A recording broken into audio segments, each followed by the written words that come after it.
श्रुतिस्मृतिपुराणानाम् आलयं करुणालयं नमामि भगवत्पादं शङ्करं लोकशङ्करं शङ्करं शङ्कराचार्यं केशवं बादरायणं सूत्रभाष्यकृतौ वन्दे भगवन्तौ पुनः पुनः ईश्वरो गुरुरात्मेति मूर्तिभेदविभागिने व्योमवद्व्याप्तदेहाय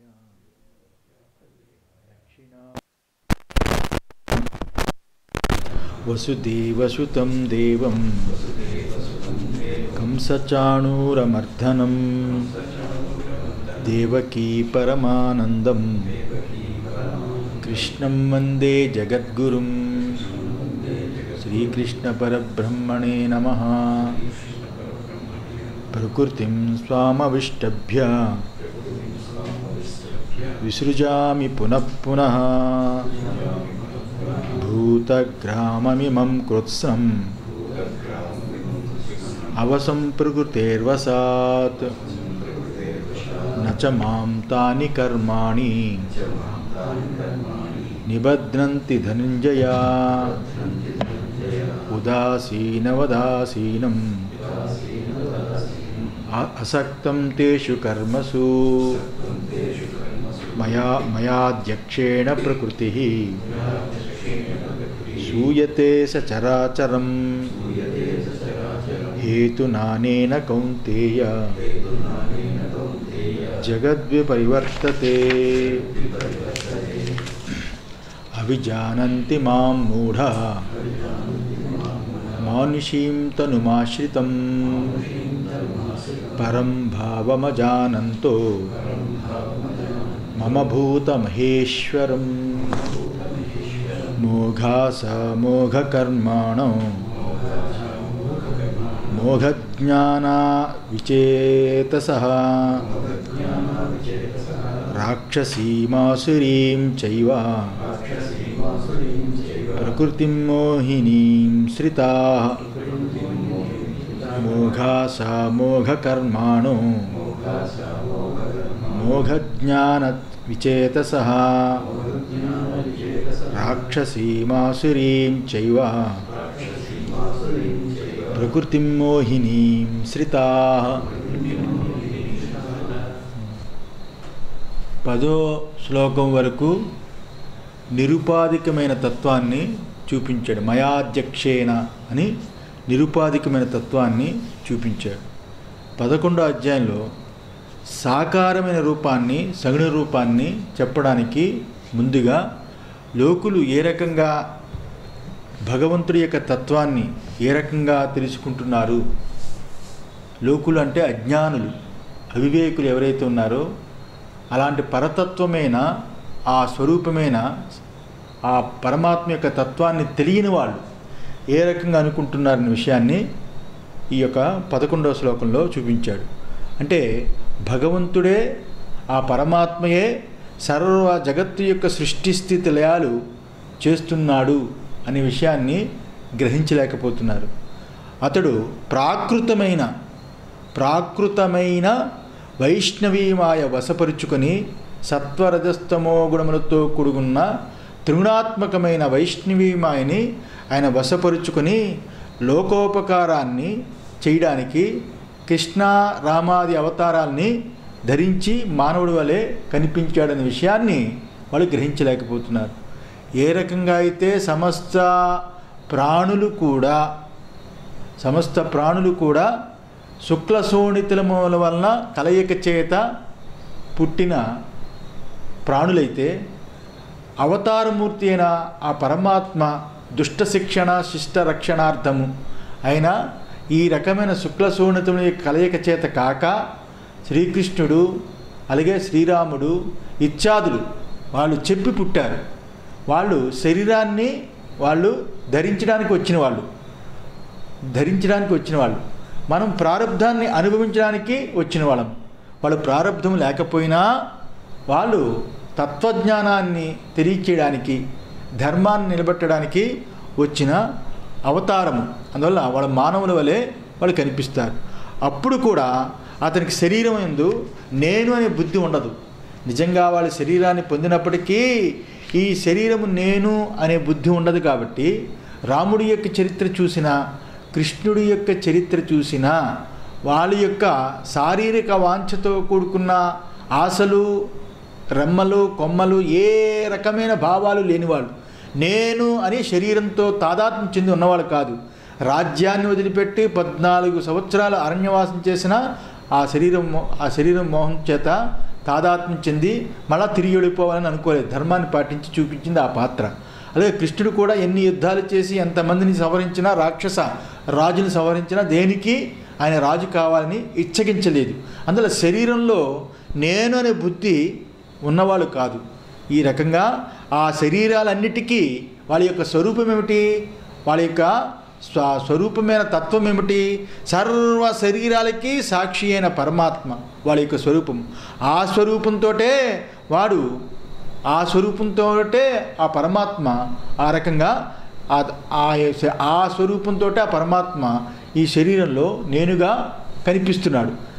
నేనుగా కనిపిస్తున్నాడు. అలాంటి పరమాత్మ భావాన్ని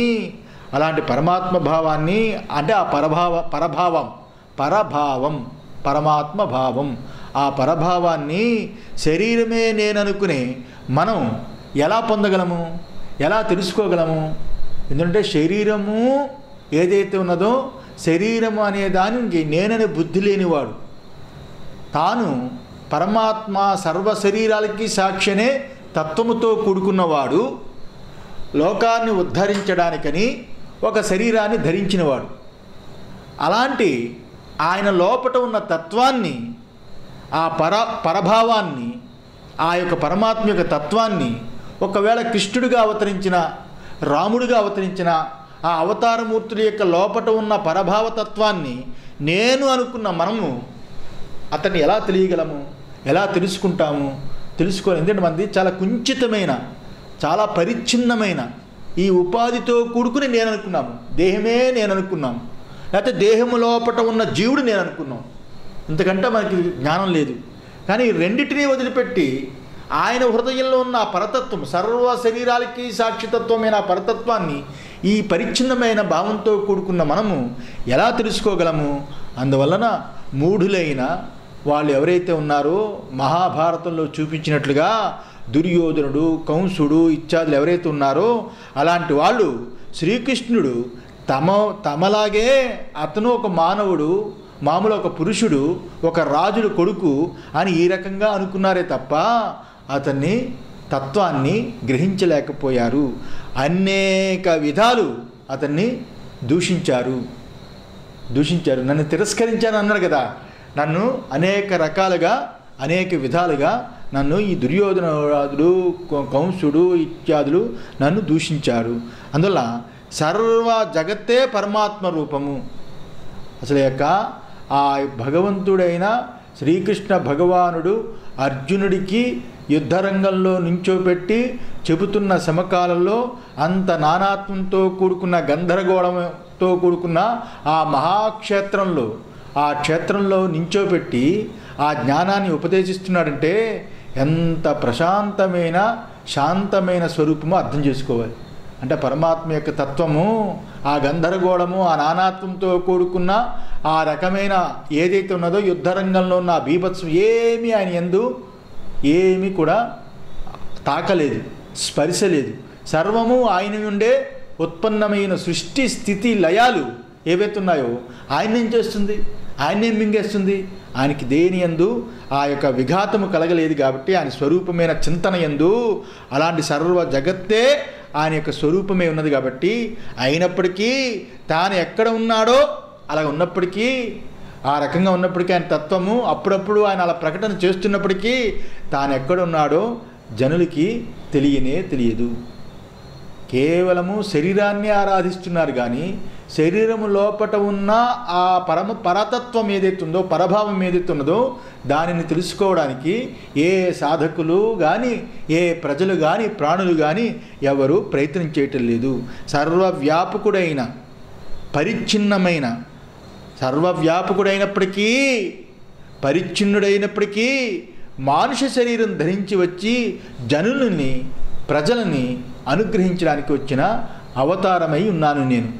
అలాంటి నన్ను అవిజానంతి తెలుసుకోలేకపోతున్నారు. అతడు ఒకానొక వేషంలో కనబడచ్చు. ఆ పరమాత్మ, ఆ భగవంతుడు, ఆ పరమాత్మ ఒక కోయివాడు వేషంలో లేకపోతే ఇంకో వేషంలో కనిపించవచ్చు. శ్రీకృష్ణుడి యొక్క ఆయన యొక్క పుట్టిన దగ్గర నుంచి యుద్ధరంగం వరకు చూస్తే, అంటే ఇప్పుడు ఈ యొక్క భగవద్గీత చెబుతున్నంత వరకు చూస్తే ఆయన చిన్నప్పుడు వెన్న ముద్దలు దాచినట్లుగా, తర్వాత అక్కడ ఆ యొక్క ఎవరైతే భామలు ఉంటారో వాళ్ళు యొక్క వస్త్రాలు దాచినట్లుగా, ఆ రకంగా ఎన్నెన్నో ఆయన చర్యలు కనిపించినప్పటికీ, ఈ రకంగా ఈ అనేక వేషాల్లో ఒక్కొక్కలా కనిపించినప్పటికీ, ఒకే వేషలా కనిపించినప్పటికీ అందరూ ఆ రకంగా చూడొచ్చు. ఒకడేమో చిన్నపిల్లలా చూడొచ్చు, ఇంకోడేమో కొడుకుగా చూడొచ్చు, ఇంకోడేమో అల్లరి పిల్లడిగా చూడొచ్చు.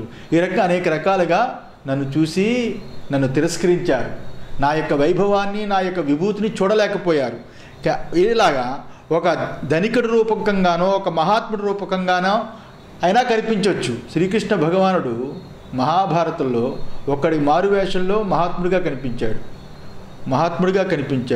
ఆయన ధనికుడు అని చెప్పడానికి వేరే అవసరమే లేదు, మహారాజు కొడుకు. ఈ రకంగా ఏ రకంగా ఉన్నప్పటికీ మూఢులు అతన్ని గ్రహించలేకపోయారు.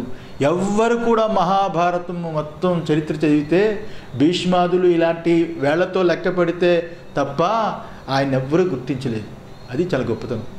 ఈ శ్లోకంలో ఆయన యొక్క ఆవేదన ఈ రకంగా ఎందుకు కనిపించిందంటే, నా పరతత్వం ఏదైతే ఉన్నదో, నేను ఈ సర్వ చరాచరాన్ని ఉద్ధరించడానికి ధర్మం క్షీణించింది కాబట్టి ధర్మం యొక్క పరిరక్షణ కోసం నేను దిగి వచ్చి ఈ ఉపాధిని పొంది ఉన్నాను.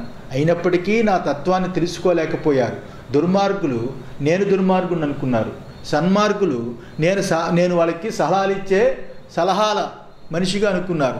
ఇలాగ ఒక్కొక్కరుగా నన్ను తీసుకున్నారు తప్ప నా యొక్క తత్వాన్ని ఎవ్వరు వేళల్లో లెక్క పెడితే కానీ ఎవ్వరు గుర్తించలేకపోయారు అని ఈ రకంగా మూఢులు నన్ను ఎవ్వరు కూడా ఈ కాలమే కాదు ఏ కాలంలో కూడా నన్ను గుర్తించారు. అతని పరభావము సర్వభూతాలకి రాజైన అతని స్వరూపము, సర్వ ప్రాణులకి అతను క్షేత్రజ్ఞుడు, ఆయన స్వరూపము. అలాంటి శరీరము కంటే ఉన్నతమైనది అని, శరీరాల కంటే ఆయన పొందిన ఉపాధి కంటే ఉన్నతమైనదని ఎవరికీ తెలియదు.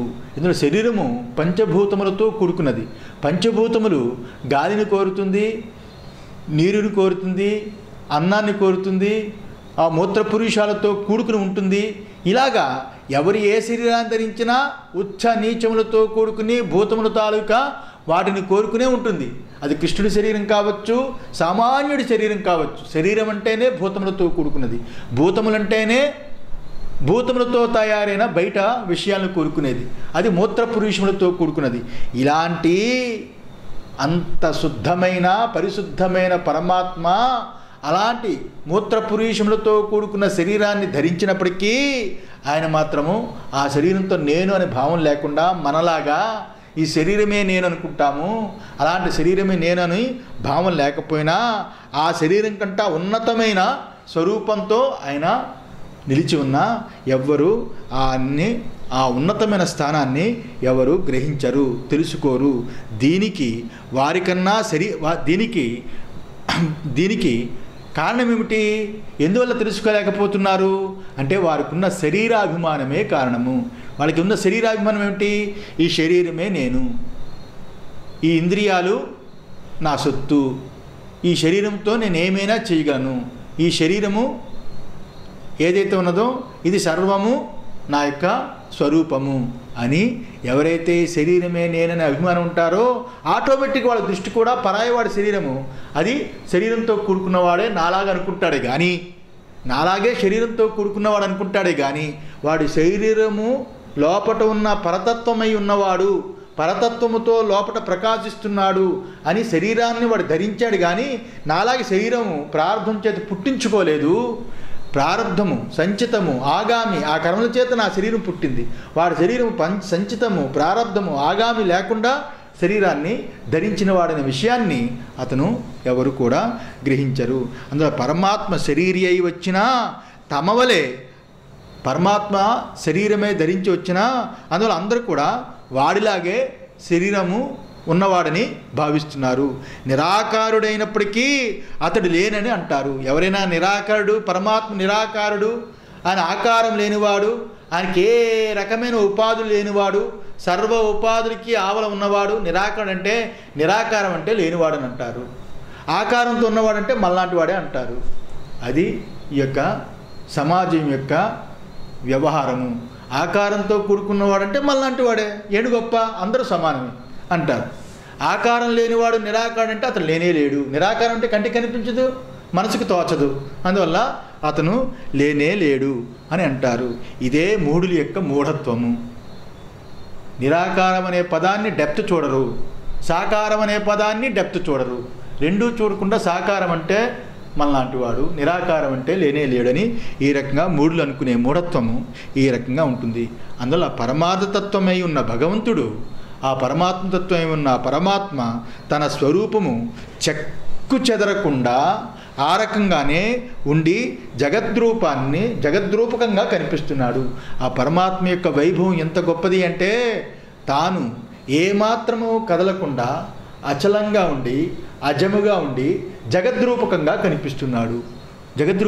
కనిపిస్తున్నాడు.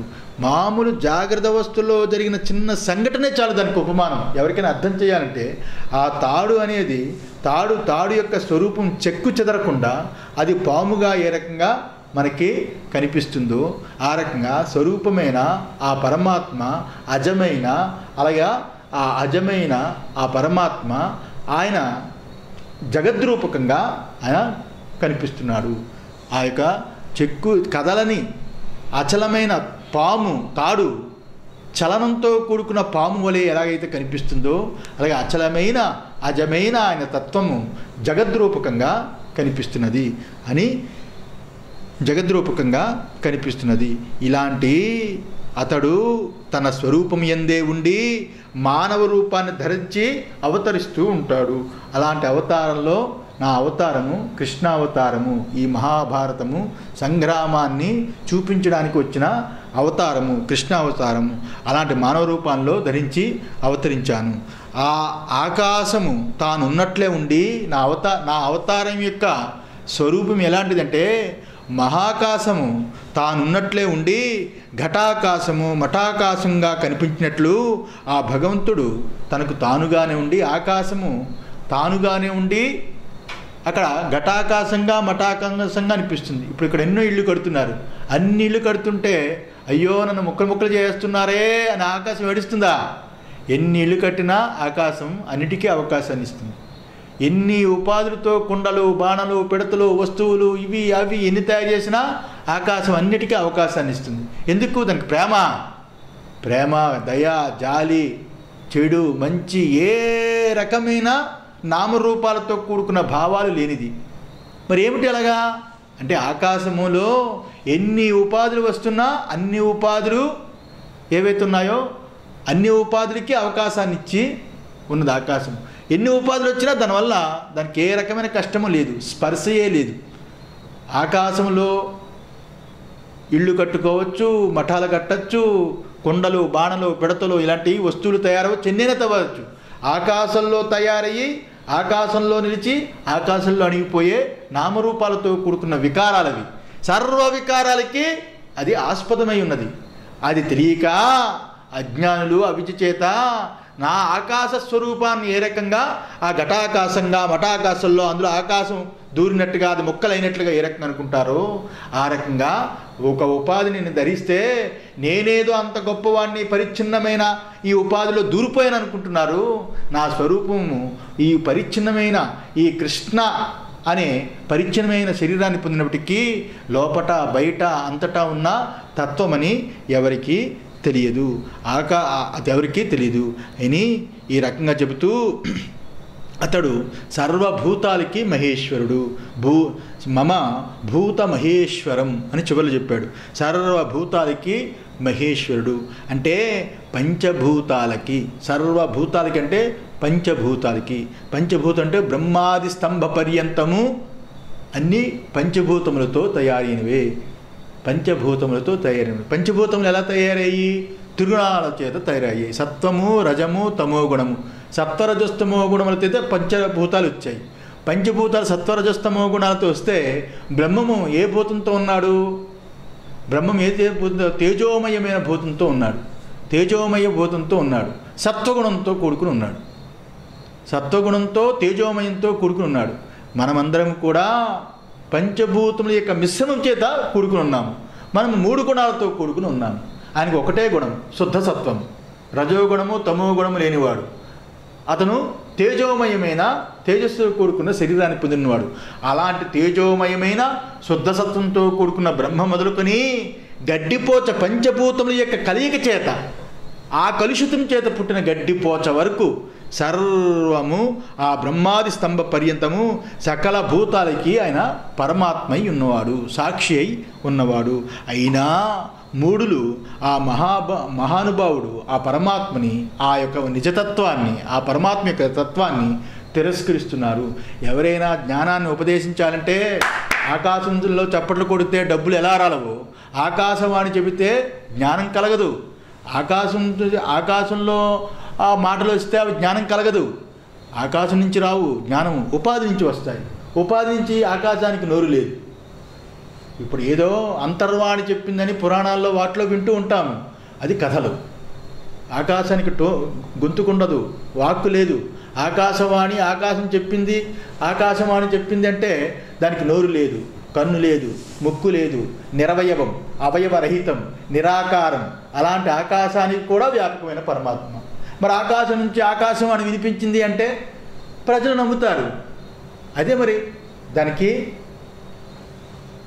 అతిలోక వీరుడు భూలోక సుందరి అన్నట్లుగా, ఏదో దీని సినిమా వచ్చింది కదా ఆ రకంగా అన్నట్టుగా, నిజంగా ఆకాశానికి వాక్కు లేదు, ఆకాశానికి కన్ను లేదు, ఆకాశానికి ముక్కు లేదు, నామరూపాలు రహితమైనది, కంటికి కనిపించినది, అవయవాలు లేనిది, నిరవయవమైనది.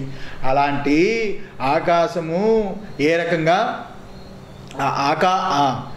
ఆ రకంగా ఏ రకంగా అయితే ఆకాశము నుంచి ఏ రకంగా ఆత్మజ్ఞానం పుట్టదో, జ్ఞానం పుట్టదో, ఆ పరమాత్మ జ్ఞానులు అడుగంటిపోయినప్పుడు, జ్ఞానులు లేనప్పుడు, జ్ఞానమే ప్రపంచానికి ఆధారం, జ్ఞానమే కర్మకాండకి ఆధారం, జ్ఞానమే సర్వ ఉపాధుల యొక్క ధర్మాధర్మాలకి ఆధారం, జ్ఞానమే సర్వలోకాలకి ఆధారం. జ్ఞానము లేకపోతే కర్మ లేదు, కర్మ లేకపోతే క్రియ లేదు, క్రియ లేకపోతే ఫలము లేదు. క్రియాకారక ఫలము సర్వానికి జ్ఞానమే ఆధారం. అందులో జ్ఞానాన్ని నిలబడితేనే వేదానికి సంబంధించిన సర్వ సృష్టి నిలబడుతుంది. జ్ఞానం లేకపోతే సృష్టి నిలబడదు.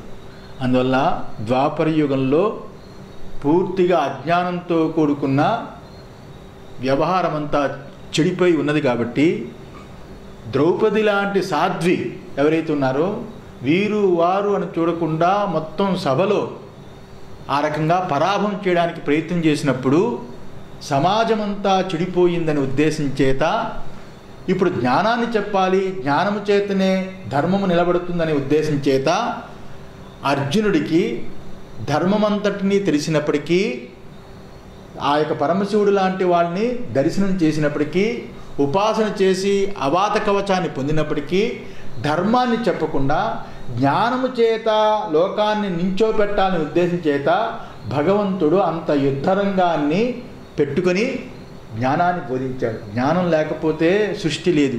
జ్ఞానమే సర్వానికి మూలం, జ్ఞానమే గొప్పది. అలాంటి జ్ఞానాన్ని నిలబెట్టడానికి భగవంతుడు ద్వాపర యుగము రాబోయే కలియుగానికి జ్ఞానాన్ని చూపించడానికి ఆ ఉపాధిని ధరించాడే తప్ప ఆ పరమాత్మ ఆయన సృష్టించిన సృష్టి విఘాతం కలగకూడదని, ఆయన వల్ల కలిగిన సృష్టి విఘాతం అయిపోకూడదని ఆయనే సృష్టిగా కనిపించిన ఈ సృష్టి అక్కడ తాడే పాముగా కనిపించినట్లుగా ఆయనే సృష్టిగా కనిపించిన ఈ సృష్టి అది అధర్మ రూపకంగా అయిపోకూడదని, అలాంటి ధర్మయుతంగా ఉండాలని, ధర్మయుతంగా ఉండాలి అంటే దానికి ఆధారం జ్ఞానం కలిగి ఉండాలని, ఆ జ్ఞానాన్ని ఉపదేశించడానికి, జ్ఞానోపదేశానికి ఆ శరీరాన్ని ధరించాడు. శరీరం ఎందుకు? మాట్లాడితేనే జ్ఞానం కలుగుతుంది, వింటేనే జ్ఞానం అవతలవాడు పొందుతాడు. అంటే భగవంతుడు వాక్కుని పొంది, వాక్ అనే కరణాన్ని, ఉపాధిని పొంది అవతల వాడికి అది ఆ జ్ఞానాన్ని వినిపించాలని ఉద్దేశం చేత అర్జునుని నిమిత్తంగా పెట్టుకుని శ్రీకృష్ణ భగవానుడు ఆ ఉపాధి చేత ఆ గురువుగా ఉండి ఆయన ఆత్మజ్ఞానాన్ని బోధిస్తున్నాడు. కాబట్టి అంత గొప్ప అద్భుతమైన కృష్ణార్జుని యొక్క సంవాదం పాత్ర అయినది. ఇలాంటి జ్ఞానాన్ని ఉపదేశించడానికి మాత్రమే వచ్చిన నా యొక్క అవతారాన్ని ఇంతకాలమైంది ఈ దుర్యోధనుడు కానీ, కంసుడు కానీ, మిగతా వాళ్ళు కానీ, మంచి కానీ, చెడు కానీ ఎవరు కూడా నన్ను ఎవరు గుర్తించలేదు. అలాంటి మూఢులు ఎవరైతే ఉన్నారో నా జీవితంలో ఇంతవరకు చూసిన వాళ్ళు అందరూ నన్ను తిరస్కరించారు తప్ప నన్ను ఎవరు కూడా గుర్తించలేకపోయారు. ఎందువలంటే వారికి ఆ పరాభావం అంటే పరమాత్మ స్వరూపము తెలియదు అనే దానికి అవిజానంతి మా మూఢ మానుషీం తనుమాశ్రితం. నేను మామూలు తనువును ధరించానని అనుకుంటున్నారు, అవిజానం తెలియలేకపోతున్నారు. పరంభావం అజానంత, నాకు పరతత్వ భావాన్ని తెలియలేకపోయారు. మమ భూత మహేశ్వరం, నా స్వరూపం మాత్రము సర్వ ప్రాణులకి మహేశ్వరుడని. ఇది నన్ను తెలుసుకోలేకపోయారు, నన్ను తిరస్కరించారు అనే విషయాన్ని ఈ శ్లోకం ద్వారా ఆయన చూపించాడు.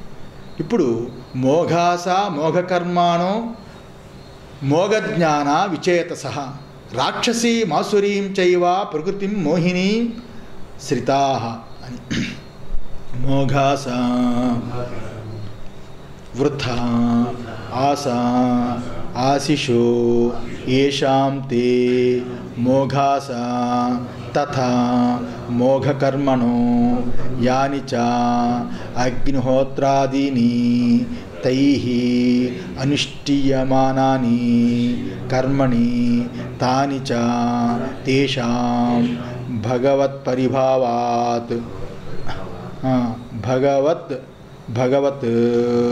పరిభావాత్ స్వాత్మభూతస్య అవజ్ఞానాత్ మోఘాన్యేవ నిష్ఫలాని కర్మాణి భవంతి ఇతి మోఘకర్మణః.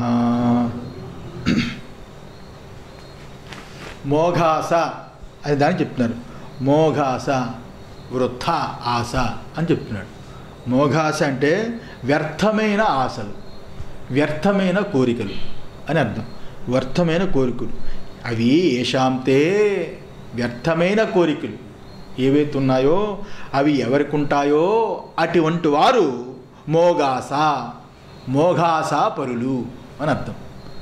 మోఘాస పరులు.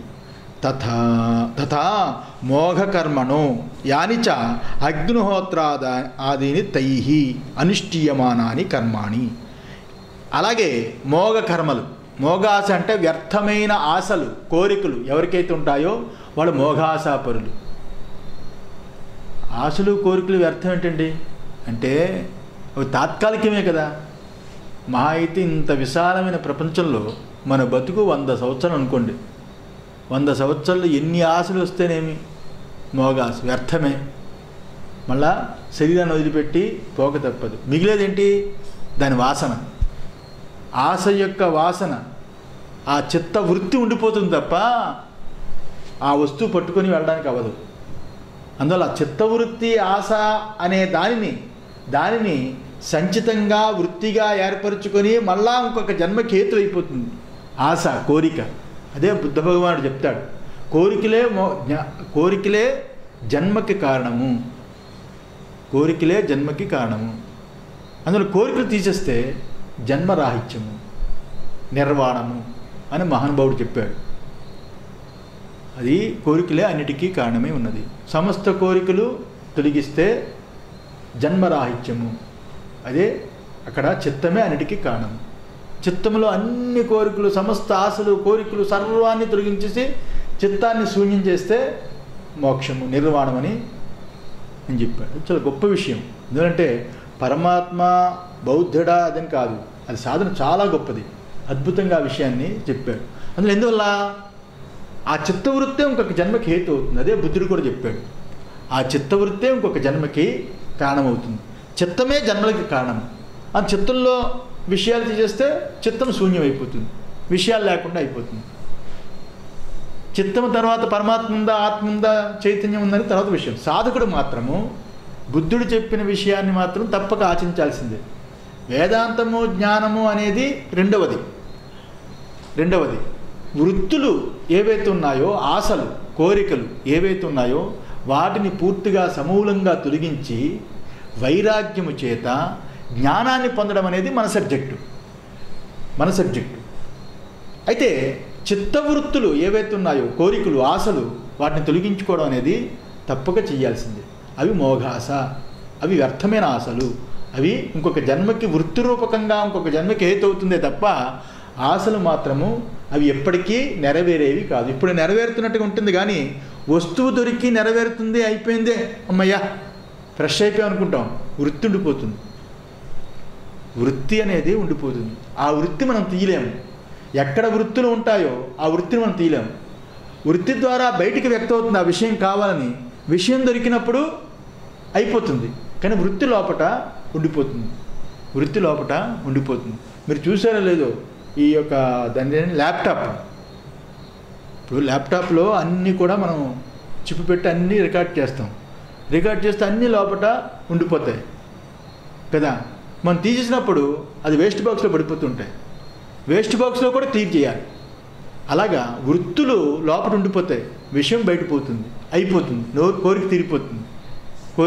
అందువల్ల వ్యర్థమైన ఆశలు అవి ఇంకొక జన్మకి హేతువైపోయే స్వభావంతో కూడుకున్నవి. తథా ఆ రకంగానే మోఘకర్మలు అంటే ఇక్కడ అగ్నిహోత్రాదులు చేసే కర్మలు ఏవైతే ఉన్నాయో ఆ కర్మలు ఉన్నాయి కదా, అవన్నీ ఏవైతే ఉన్నాయో అవన్నీ తేషాం భగవత్ పరిభావాత్ స్వాత్మభూతస్య అవజ్ఞానాత్, ఎవరైతే భగవంతుడిని అశ్రద్ధ చేత తన ఆత్మయే అయి